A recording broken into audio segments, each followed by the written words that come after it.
The Jefferson family's peaceful barbecue turned into a nightmare when Meredith Welsh, the cold and calculating HOA president, came down on them with bogus violations hidden behind rules and regulations. Was her thinly veiled bias targeting the only black family in the neighborhood. But Natalie Jefferson had a secret weapon: her brother Lawrence, a lawyer with a knack for tearing apart injustice. And trust me, the way they turned the tables on Welsh in the entire HOA is a victory you won't want to miss.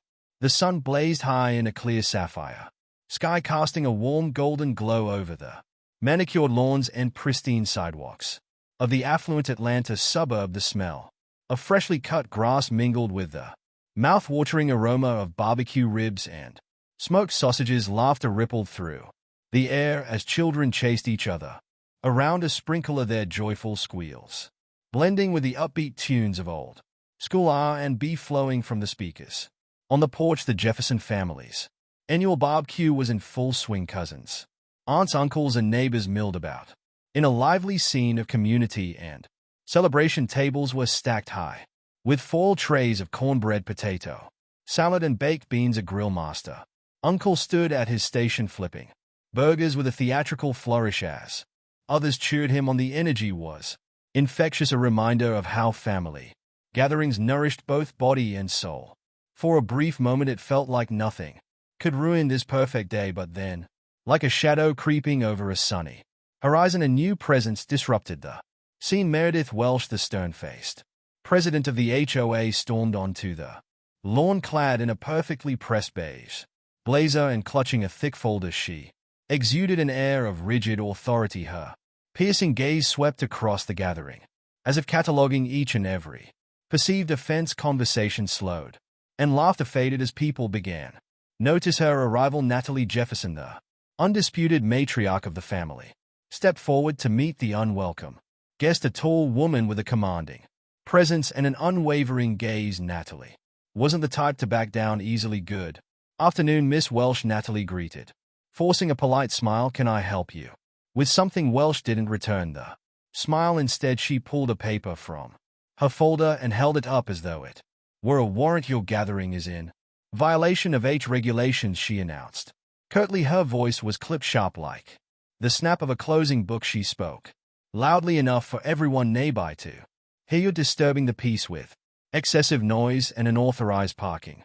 A ripple of incredulous murmurs spread through the crowd. Natalie's jaw tightened. She had heard about Welsh's reputation: strict, unyielding, and prone to targeting residents she deemed undesirable, and it was no secret that her family, being the only black residents on the street, had been scrutinized more than most. Were well within noise limits and the cars are parked legally. Natalie responded evenly, though her voice carried an edge. "We've been hosting this barbecue for years without issue." Welsh's lips pursed into a thin, disapproving line. "Rules are rules. I suggest you disperse soon. Another violation will result in fines and further action." Natalie's eyes flashed with indignation. The audacity, the sheer nerve of this woman to barge into their celebration with empty threats and a laundry list of made-up offenses. She saw it for what it was: a veiled attack draped in the guise of neighborhood standards. It was the kind of subtle hostility she had encountered too many times before, but today wasn't the day to let it slide. "This is harassment," Natalie declared, her voice rising. "And you know." If for a moment there was silence, Welsh's eyes narrowed, but she said nothing more. Instead, she turned on her heel and walked away, her heels clicking against the pavement like punctuation marks to an unspoken threat. The tension lingered even after Welsh disappeared from view. Natalie's younger cousin, Lisa, muttered under her breath, "That woman's got nothing better to do than police Joy." Natalie exhaled slowly, forcing herself to stay calm. "Let her try," she said softly but firmly. "She doesn't know who she's messing with." The Jeffersons were not about to back down, not now, not ever. The following Monday, the Jeffersons found neatly folded letters stuffed into their mailbox, official notices from the HOA. The papers were coldly worded and devoid of any humanity. They listed vague infractions: disruption of neighborhood tranquility, parking violations, and unauthorized gatherings. The final line, however, carried the real weight of the Message: further large-scale events are prohibited. Effective.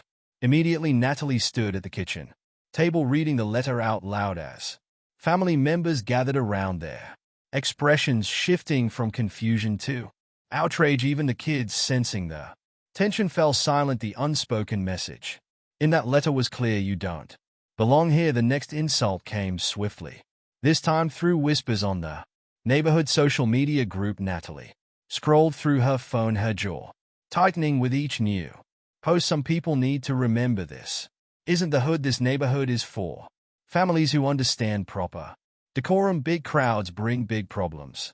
Let's keep things classy, folks. Natalie's hands clenched into fists. The insinuations dripped with thinly veiled racism. Her family was being vilified for simply being together, something every other family in the neighborhood could do without question. It was like living under a microscope where every laugh, every car in the driveway, every bit of music was scrutinized and weaponized against them. Her husband Michael shook his head in disbelief. They are acting like we threw some wild out of control block party. It was a barbecue. It's not about the barbecue, Natalie muttered. It's about us. The Jeffersons had long suspected that some of their neighbors viewed them with quiet disdain. They were the only black family on the block, and though no one ever said anything openly racist, the microaggressions had been stacking up for years. But now the gloves were off. This was a direct attack. Later that evening, Natalie called a family meeting. They couldn't let this slide. She knew that caving to the HOA's demands would set a precedent, emboldening those who thought they could intimidate them into silence. We won't let them break us, Natalie declared, firmly looking each family member in the eye. We have just as much right to be here as anyone else. This is our home. The room fell quiet for a moment before someone cleared their throat. It was her brother Lawrence, cool-headed, confident, and armed with years of legal expertise. He had dealt with bullies like this before and knew exactly how to handle them. They don't even realize what they've just walked into, Lawrence said, a sly grin tugging at the corner of his mouth. It's time to remind them that we know our rights and we're not afraid to fight for them. He leaned forward, his voice steady but full of determination. Let's hit them where it hurts. We'll expose every illegal bylaw and discriminatory policy they've got. By the time we're done, they'll regret ever picking this fight. Natalie nodded, her spirits lifting. Lawrence was right. They weren't powerless. They had the law and their unity on their side. Let's do it, she said.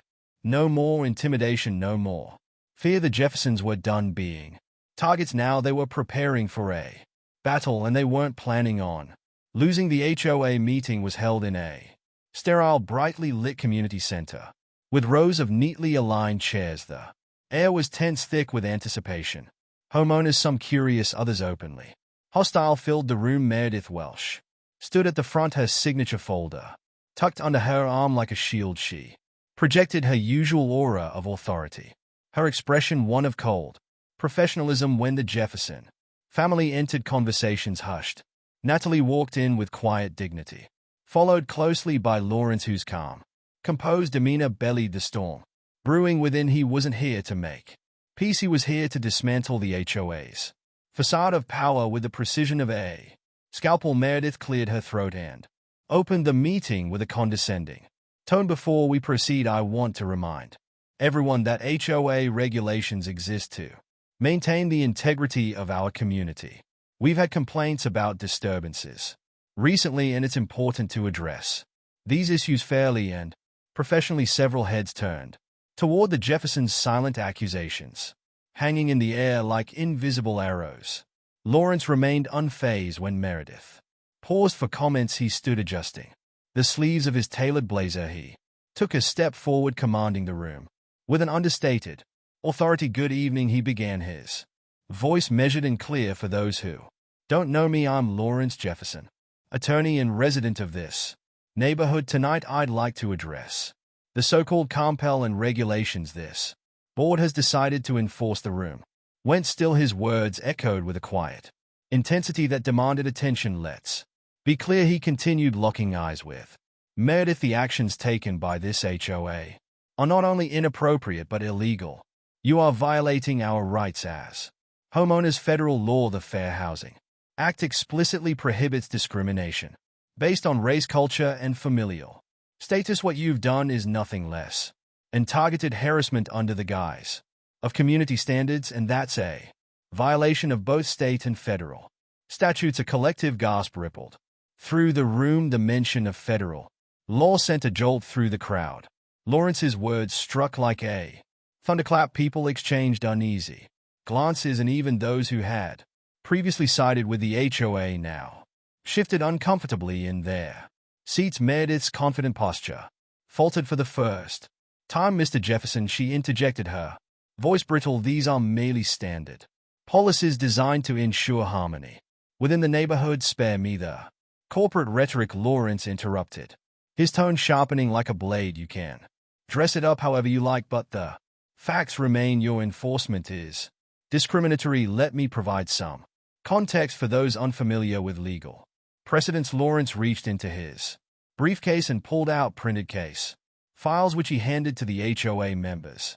At the front table here are examples of similar cases where HOAs overstepped their authority and were subsequently sued and lost. Courts have repeatedly ruled that selective enforcement of rules disproportionately targeting minority families constitutes unlawful discrimination. Meredith's face turned a shade paler as she flipped through the documents. She struggled to maintain her composure but couldn't hide the nervous tension in her clenched jaw. Now, Lawrence continued, pacing slowly across the room. My family and I are reasonable people. We value community. We value fairness, but make no mistake, we will not tolerate being singled out or treated as second-class citizens. If this board continues its course of action, we are fully prepared to take legal action, and I assure you the fallout will not be pleasant for anyone involved. His final words hung in the air like a loaded warning. The silence was deafening.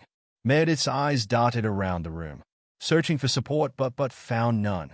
The homeowners, once vocal in their passive-aggressive complaints, were now conspicuously quiet. Lawrence let the moment stretch, saving the shift in power dynamics. Then he folded his hands in front of him and gave a final nod. Thank you for your time. He returned to his seat beside Natalie, who gave him a subtle, proud smile. The meeting dragged on with procedural matters, but the atmosphere had irreversibly changed. The Jeffersons were no longer seen as targets. They were a force to be reckoned with. When the meeting finally adjourned, Lawrence noticed several neighbors hesitantly approaching Natalie, offering subdued apologies and awkward attempts at small talk. The tide was turning, and everyone could feel it. A week later, the Jefferson family stood on their front porch watching a moment unfold that few could have predicted. The HOA board issued a formal public apology at the community center. The letter of apology, sent to every household, acknowledged the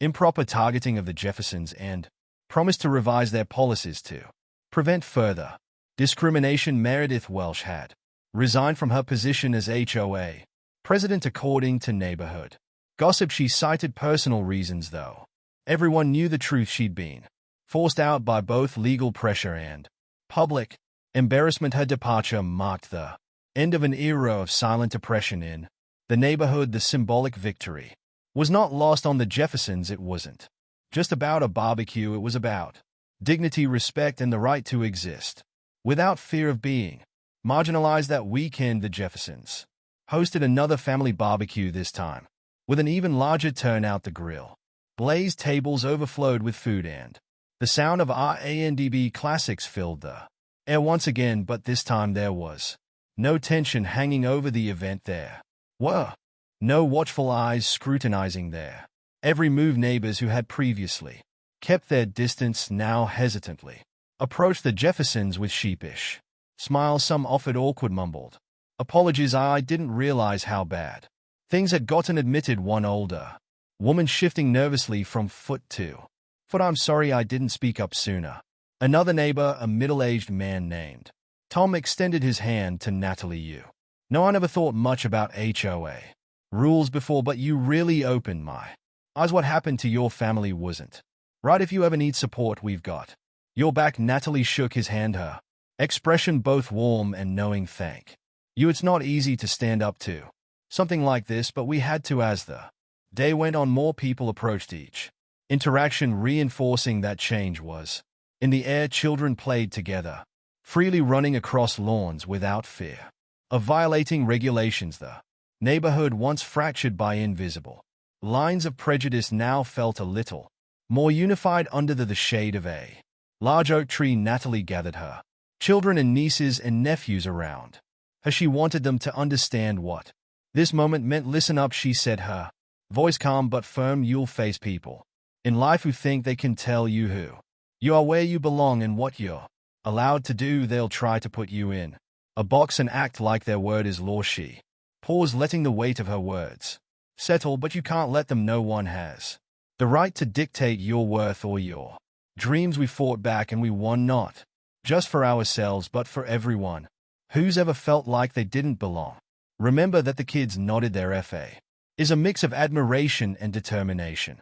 Natalie knew they might not fully grasp the importance of this day yet, but one day they would. This victory was their legacy, a lesson in resilience, justice, and pride. As the sun dipped lower in the sky, the Jeffersons stood together watching the scene before them. Family and friends, laughing neighbors mingling without berets. The air was filled with warmth, not just from the heat of the grill but from something far more enduring. The Jefferson family had become a symbol of courage and equality in the community. And in that moment, as the day turned to dusk, they knew one thing with certainty: justice had prevailed and their spirit remained unbreakable.